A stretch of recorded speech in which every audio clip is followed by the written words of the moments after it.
भंडारा गोंदिया जिला वासियों के लिए खुश खबर है। अब आपका मनपसंद channel BS crime India news अब आपके केबल नेटवर्क पर, जी हां, अपने केबल नेटवर्क के एशियन चैनल नंबर 13 पर उपलब्ध है। BS क्राइम इंडिया न्यूज पर खेल, राजनीति, क्राइम, साहित्य व अन्य खबरें प्रकाशित की जाती है। हमारे साथ जुड़ने के लिए तथा हमारे चैनल में खबरें, विज्ञापन आदि के लिए संपर्क करें 8669151757 पर।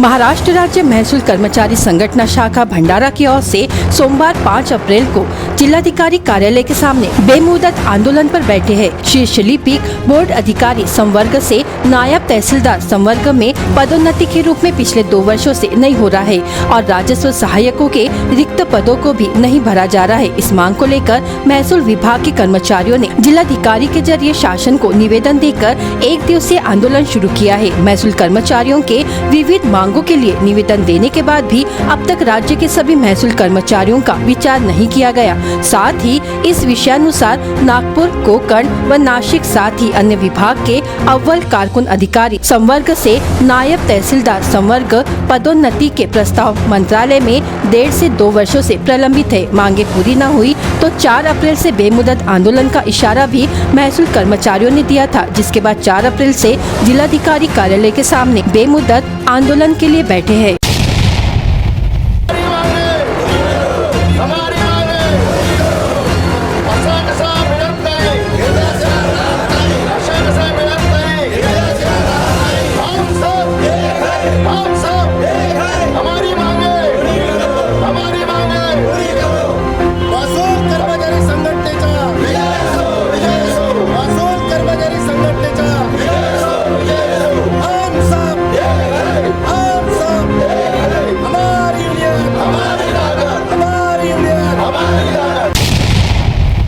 प्रमुख मागणी नायब तहसीलदार पदोन्नतीकरिता आहे।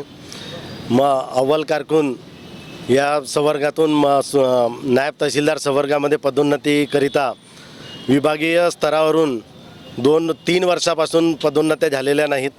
त्याकरिता सर्व विभाग स्तरावरून आणि मंत्रालयामध्ये फाईल पडून आहे आमची। अव्वल कारकुन ते महसूल अव्वल कारकुन मंडळ अधिकारी पदोन्नती मध्ये नायब तहसीलदार पदोन्नती संवर्गात देताना मंत्र्याकडे फाईल पडून आहे। अजूनपर्यंत त्याचा न्यायनिवाडा झालेला नाही। त्याकरिता आम्ही बेमुदत संपावर बसलेलो आहोत। भंडारा जिल्ह्यामधून 400 कर्मचारी वर्ग 3-4चे कर्मचारी बेमुदत संपावर बसलेले आहेत। राज्याच्या संघटनेने बेमुदत संपाची नोटीस दिली। 21/2/22ला नोटीस दिली आहे प्रत्यक्षामध्ये। त्यावरही कोणती दखलबाजी न घेतल्यामुळे 21/3ला का निदर्शने केली। 23/3ला काळ्या फित्या लावून निषेध नोंदविला आहे आणि 28/3/2022ला 1 दिवसाचा लाक्षणिक संप केलेला आहे। सर्व महसूल कर्मचाऱ्यांनी संप करूनही राज्यभर संप करूनही शासनाने दखलबाजी न घेतल्यामुळे पुन्हा बेमुदत संपावर 4-4ला बेमुदत संपावर जावं लागलं।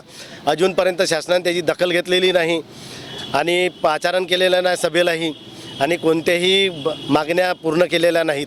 शासनाने असंच जर मागण्यांकडे दुर्लक्ष केलं तर यापुढेही उग्र आंदोलन करण्यात येईल। महसूल कर्मचारी संघटनेतर्फे उग्र आंदोलन करण्यात येईल संपूर्ण राज्यभर। भद्रावती शहर के गौराला क्षेत्र के एक खेत में 25 वर्षीय युवती का निवृत्त शव मिलने से खलबली मच गई है। मृतक लड़की का सिर गायब है। युवती के शव के पास से एक मोबाइल चार्जर, हेडफोन, चाबियां, शूज और चिल्लर पैसे मिले हैं। यह घटना सुबह सामने आई। घटना को लेकर तरह तरह की चर्चाएं की जा रही है। बिसेन और ढेंगले का खेत गौराला परिसर में है। उनके बगल में झाड़े का खेत है। अमोल झाड़े नामक व्यक्ति के सुबह अपने खेत में जाने के बाद उसे 25 वर्षीय युवती का सिर कटा निवृत्त शव दिखाई दिया, जिससे वह डर गया। घटना की जानकारी पुलिस को दी गई। पुलिस ने घटनास्थल पर पहुंचकर पंचनामा किया। घटना के बाद जिला पुलिस अधीक्षक अरविंद सालवे, अपर पुलिस अधीक्षक अतुल कुलकर्णी, थानेदार Gopal Bharti, forensic team, finger expert team ने मौके पर पहुंचकर स्थिति का जायजा लिया। युवती का शव पोस्टमार्टम के लिए ग्रामीण अस्पताल में भेजा गया। थानेदार गोपाल भारती के मार्गदर्शन में भद्रावती पुलिस आगे की जांच कर रही है। भद्रावती पोलीस स्टेशन अंतर्गत विवस्त्र अवस्थेत बी हेडेड मुंडकं नसलेलं एक आपल्याला बॉडी सापडलेली आहे, गोष्ट खरी आहे। यासंबंधी मी तसेच ॲडिशनल एसपी आम्ही सर्वांनी तिथे व्हिजिट केलेली आहे। तपासासंबंधीचे सर्व पुरावे आम्ही हस्तगत करत आहे आणि याचा पुढील तपास पोलीस स्टेशन भद्रावती करत आहे। 3 अप्रैल 2022 को खात रोड के रेलवे ग्राउंड पर काइक्लोथॉन 2022 इस नाम से भव्य साइकिल स्पर्धा ली गई। उसमें सिर्फ महाराष्ट्र के ही नहीं बल्कि केरल, झारखंड व रायपुर के भी स्पर्धकों ने भाग लिया। महाराष्ट्र के मुंबई, पुणे, वाशिम, पुसद, रामटेक, गोंदिया, नागपुर से भी स्पर्धा में स्पर्धकों ने भाग लिया था। करीबन 500 साइकिल सवारों से ग्राउंड भरा हुआ था। भंडारा जिले के 300 स्पर्धकों ने इसमें भाग लिया था। यह स्पर्धा 4 गटों में ली गई, जिसमें ओपन ग्रुप, फीमेल ग्रुप, वरिष्ठ नागरिक, बाल गटों के लिए फन साइकिलिंग स्पर्धा आयोजित की गई थी, जिसमें कुछ स्पर्धक ऐसे भी थे जो 70 की उम्र पार करने के बाद भी वह नागपुर उमरेड से साइकिल चलाते हुए आए थे। उनमें 10 से 16 उम्र के 108 बच्चे शामिल थे। ओपन ग्रुप के प्रणव कामड़े पुणे, इन्होंने पहला विजेता पद हासिल किया था, तो दूसरे नंबर पर भंडारा जिले के तुमसर के अश्विनी पाटिल ने बाजी मारी। सिद्धार्थ दवंडे मुंबई ने तीसरा नंबर हासिल किया था। इन सभी ने 40 किलोमीटर की रेस सिर्फ 1 घंटे में पूरी की थी। ओपन फीमेल गट में भंडारा जिले के तुमसर की वैष्णवी गबने ने प्रथम क्रमांक हासिल किया था, तो दूसरा तीसरा नंबर अमृता रघुनाथ, केरल की अलीना रेजिया ने हासिल किया था। वही सीनियर सिटीजन ग्रुप में पहली बाजी मुंबई के मरीन डिसूजा ने मारी। दूसरे नंबर पर नागपुर के गजानन ढोरे, तो तीसरा नंबर पुसद के अनुज यादव ने लिया। बच्चों के गट में सभी स्पर्धकों को बख्शिश देकर सत्कार किया गया, जिसमें भंडारा Cycle Club, Majhi Vasundhara, Oxygreen Agrotech, Central Imaging and Diagnostic, American Ecology, Nagpur Bhandara के मान्यवर doctor Gomkade, doctor Meghre, doctor Chole, doctor Nakade, doctor Sadeve, doctor Girepunje, City Care Hospital के डॉक्टर ने सहयोग किया। इस तरह नरेंद्र सेलोकर, साईराज मोटर्स के राजू बंसोड़े, अमोल देशमुख, अमोल वाडीभस में डॉक्टर प्रशांत वाडीवे ने सहकार्य किया। अज्ञात वाहन की चपेट में आई गंभीर घायल स्कूटी सवार 2 महिलाओं की इलाज के दौरान मृत्यु हो गई। यह घटना लाखनी साकोली राष्ट्रीय महामार्ग क्रमांक 53 पर मोहघाटा जंगल परिसर में सोमवार की दोपहर लगभग 3 बजे हुई। घटना के बाद साकोली पुलिस ने अज्ञात वाहन चालक पर मामला दर्ज कर जाँच शुरू कर दी है।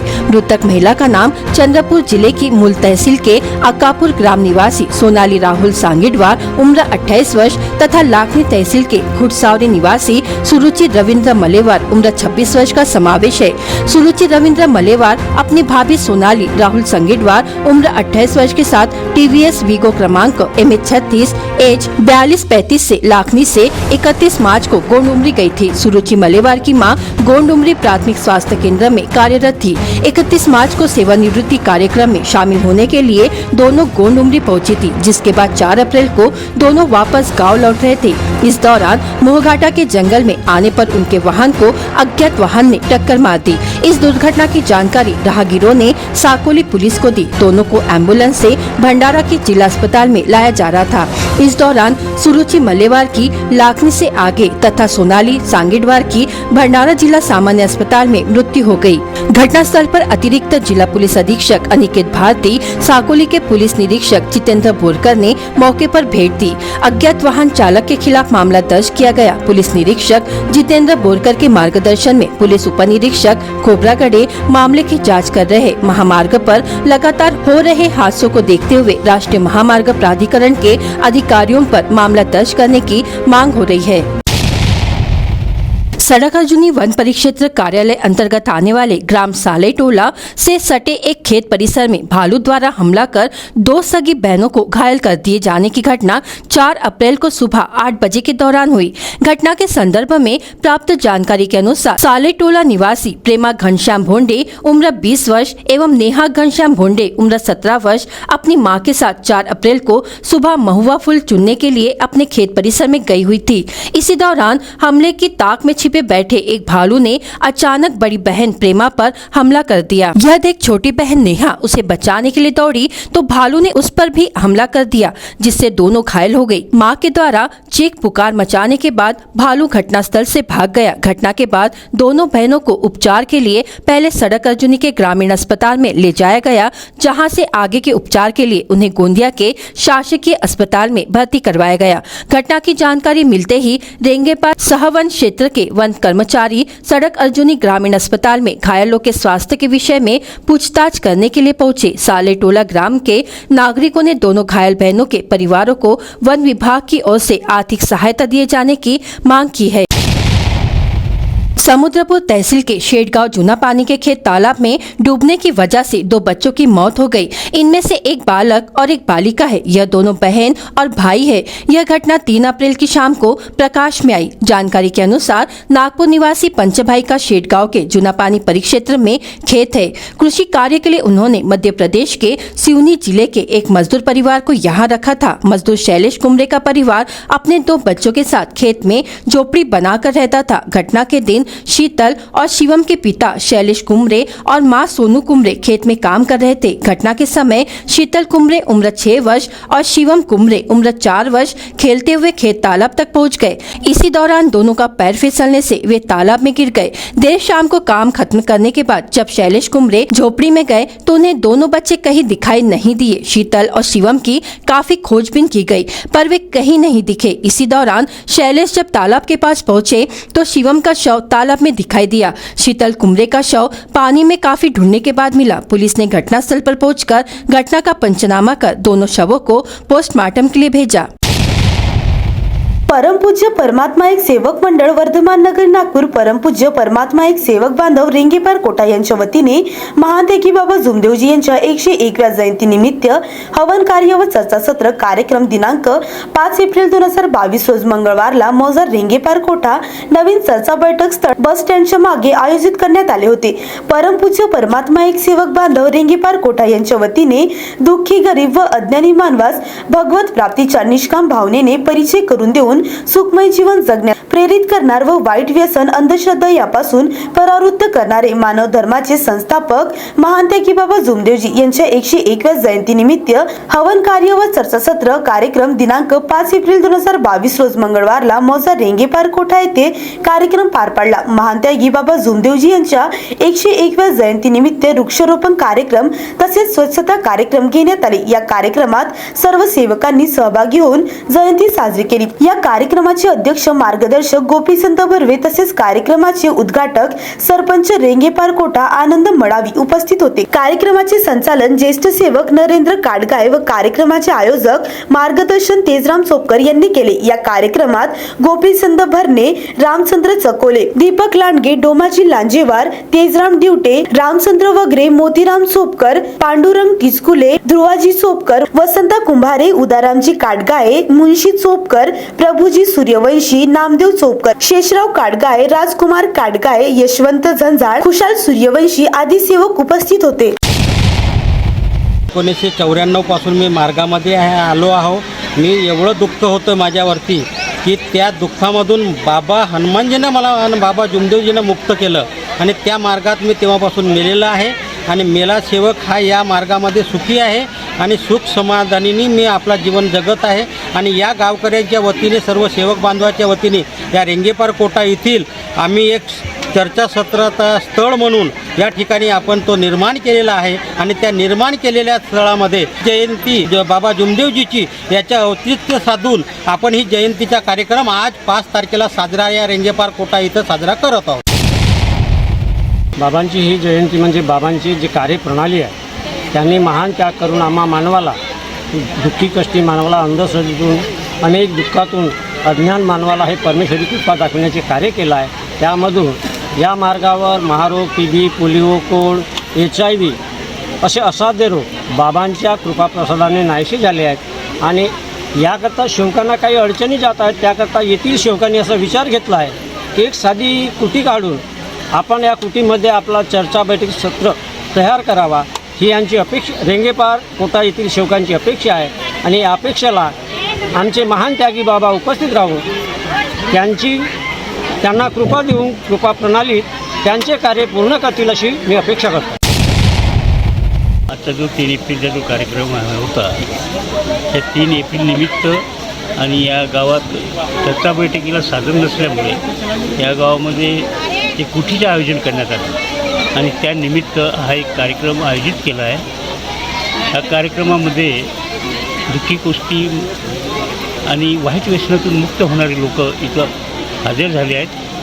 व्यसनातून दूर झाल्यानंतरच ते आज सुखी आहेत आणि त्यांचा कुटुंब सुखी आहे आणि आज सर्व त्यांचा कुटुंब आनंदात आहे. ही या मार्गाची रूपरेषा आहे. या मार्गामध्ये जो दुःखी सेवक आला तो दुरुस्त झाल्याशिवाय नाही. तो तत्वशब्द नियमाने जर वागत असेल तोच सुखी होईल ना. जो तत्वशब्द नियमाने वागत नसेल तो सुखी होणार नाही, तो दुःखीच राहणार.